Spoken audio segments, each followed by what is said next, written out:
Hello, in this short video I want to look at the new feature that has just shipped in the 2.1.0 release of the Cake extension for Azure DevOps.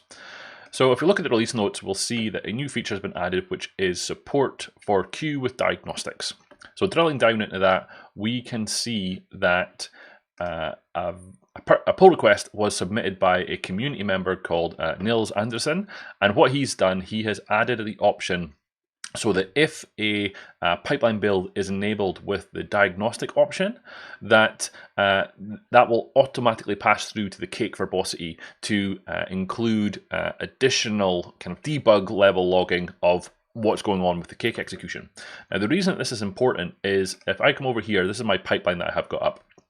So this is me running a very, very simple Cake script with the default settings for the task. So what we'll see here is that we've got your kind of normal output at the end to say what was done, and that's pretty much it.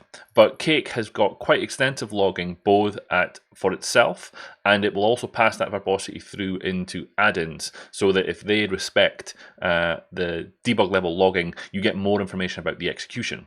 So previously, or rather, if I wanted to change that logging level, I would have had to go into edit. If I'm using a YAML file, I would have had to go into here and change the YAML level logging to say increase it. That would have meant a commit into the repository to then revert it when I needed to see that additional information.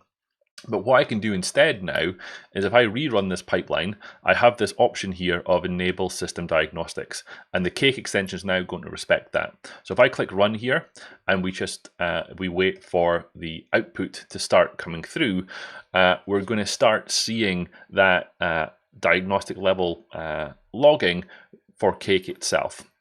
So we'll look at what that looks like. So if I come here into the Cake one, then we'll see here this new line has been added to indicate that it is running with system diagnostics. So all of these debugs, they're coming from Azure DevOps itself. But as we drill down, this is where we start to see, if I click back onto that, if I drill down here, this is where we start to see the diagnostic verbosities of Cake. So we see exactly what add-ins are being imported, what assemblies are being referenced, all of that information. So if there were something wrong with the build, without having to change the YAML file now, you can actually get those